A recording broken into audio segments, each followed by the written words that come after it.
अस्सलाम वालेकुम। साग के अंदर अगर आप मक्खन या घी नहीं डालते तो उसके नुकसान है। जी हाँ, सिर्फ टेस्ट के लिए घी या मक्खन साग के ऊपर नहीं डाला जाता, उसका एक फायदा भी है। कौन सा फायदा बताता हूं मैं। और साग कितना खाना है, पंजाब की शान है, आ गया और लोगों ने अब साग खत्म नहीं होना देना अपने फ्रिज से, और खाए जाना है खाए जाना है। फायदे तो आपको मिलते हैं, नुकसानात भी हो सकते हैं। सबसे पहले तो घी या मक्खन डालना क्यों जरूरी है? इसलिए कि साग के अंदर विटामिन ए, विटामिन ई और विटामिन के होते हैं, और ये फैट सॉल्युबल विटामिन्स हैं। अगर आप बगैर घी के खाएंगे तो ये तो हजम ही नहीं होगा, जिसमें बदन ही नहीं बनेगा। तो उनकी एब्जॉर्प्शन के लिए घी या मक्खन साग के अंदर बहुत जरूरी है, टेस्ट के अलावा।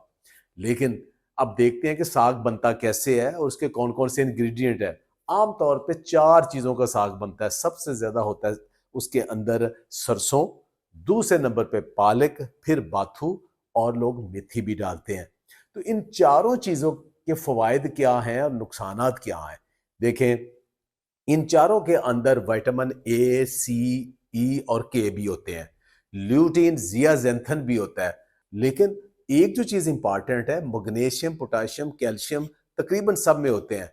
लेकिन खास तौर पे जो पालक है उसके अंदर आयरन भी होता है, जो कि आपके ब्लड के लिए और हीमोग्लोबिन के लिए ये बहुत जबरदस्त चीज है। जो साग है वो आपका ओवरऑल इम्यून बूस्टर है। लेकिन जो पालक है वो आपका ब्लड प्रेशर को कंट्रोल करती है, और साथ आपके जो खून की गर्दिश है और पूरे जिस्म में उसको बेहतर करते हैं। जो बाथू है ये डाइजेशन के लिए बेहतर है, और अगर आप उसमें मेथी के पत्ते भी डाल लिए तो ये ब्लड शुगर को कंट्रोल करने के लिए बड़ी जबरदस्त चीज है। देखिए, इन चारों के अंदर पोटेशियम भी आपको कहीं ना कहीं मिल जाता है, खास तौर पे पालक के अंदर।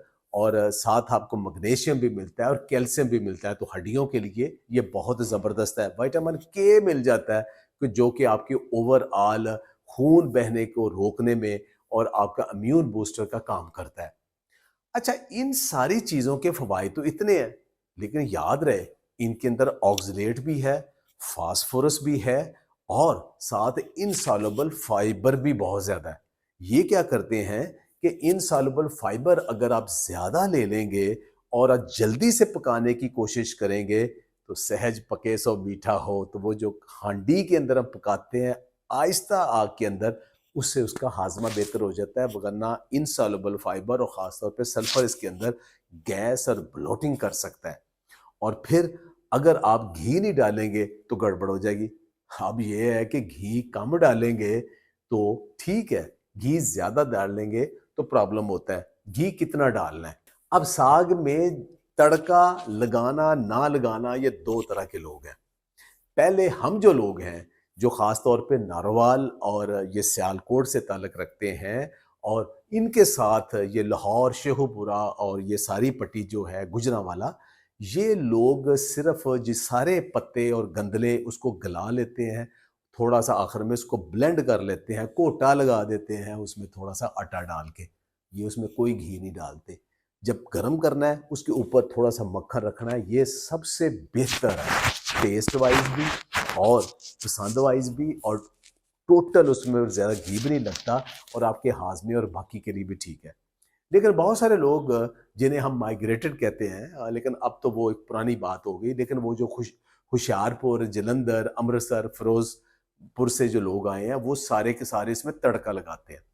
तो वो तड़का जब लगाते हैं तो आप लहसुन का तड़का लगाया जाता है, उससे उसके एंटीऑक्सीडेंट जो प्रॉपर्टीज़ है वो बेहतर हो जाती हैं, और एंटीऑक्सीडेंट की एब्जॉर्प्शन भी बेहतर हो जाती है। तो तड़का लगाना बुरा नहीं, लेकिन थोड़ा-सा तड़का लगाएँ।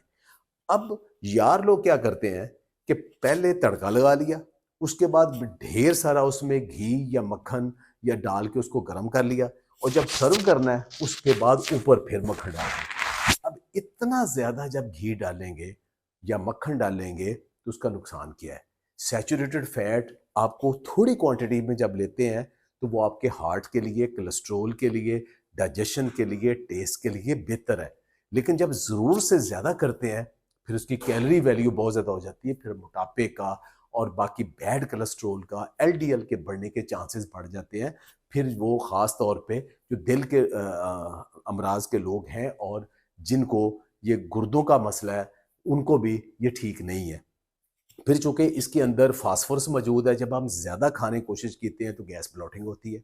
ऑक्जेलेट है, अगर हम हर रोज़ ही साग खाना शुरू कर देंगे तो ये ऑक्जेलेट पत्थरी भी पैदा कर सकता है, या जिन लोगों को पत्थरी का अंदेशा है उसमें से भी ज़्यादा हो सकता है। तो हफ्ते में एक आध दफ़ा थोड़ा सा साग, 1 टीस्पून ऊपर ताज़ा मक्खन डाल के खाना जो है ना, यही आइडियल है। अब रही इसके साथ रोटी कौन सी खानी है। आमतौर पे सबसे ज़्यादा पॉपुलर उसका मकई की रोटी है, लेकिन वो मकई की रोटी नहीं होती, मकई का पराठा होता है। आम अगर हमारी गंदम की रोटी में एक 100 कैलोरी है, तो मकई का जो पराठा बनता है ये 250 से 300 कैलोरी आ जाती है। तो पहले उसमें भी इतना घी, फिर इसमें भी इतना घी, पकाने में भी घी इस्तेमाल, साग के ऊपर भी आपने मक्खन डाल दिया, और जो मकई की रोटी नहीं पराठा उसके ऊपर फिर मक्खन डाल दिया, और दो दो तीन तीन जब आप खाते हो पराठे, तो फिर इसकी जो कैलोरीज हैं वो तबाह कौन है। 70 से ज़्यादा ग्लाइसेमिक इंडेक्स है, ये गंदम से भी ज़्यादा इसमें ग्लाइसेमिक इंडेक्स है। अगरचे इसका मकई का चूंकि सीज़न भी वही है साग वाला, इसके लिए पसंद किया जाता है। साग थोड़ा कड़वा कड़वा होता है, मकई ये थोड़ी मीठी मीठी होती है, इसका टेक्सचर भी अच्छा होता है। अच्छा, साग की जो कड़वाहट है उसमें पानी गिराना बेहतर है। अगरचे उसमें विटामिन सी और कुछ दूसरे विटामिन मिनरल्स भी निकल जाते हैं, लेकिन अगर साग को उसका पानी ना निकाला जाए और स्लो हीट पे ना पकाएं, फिर उसकी कड़वाहट भी ज़्यादा होगी और उसके नुकसानात भी ज़्यादा है। तो साग में बॉयल करके एक दफ़ा पानी निकालना, उसकी कड़वाहट कम करना बहुत ज़रूरी है, क्योंकि टेस्ट के लिए तो आप खाते हैं, अगर टेस्ट नहीं होगा तो खाएगा कौन। अच्छा, अब ये कि इसको बेहतर कैसे करना है। अब मकई की रोटी की बजाय अगर आप मल्टीग्रेन की रोटी थोड़ी खा लें, तो आप खुश्क रोटी खा लें, तो वो बहुत सारे लोग माइंड करते हैं, लेकिन अगर आपने अपनी सेहत को अजीज़ है वो खा सकते हैं। दूसरा ये है कि अगर आपने मकई ही खानी है, तो मकई को मल्टीग्रेन आटे को मिक्स करके बगैर घी के रोटी खा सकते हैं।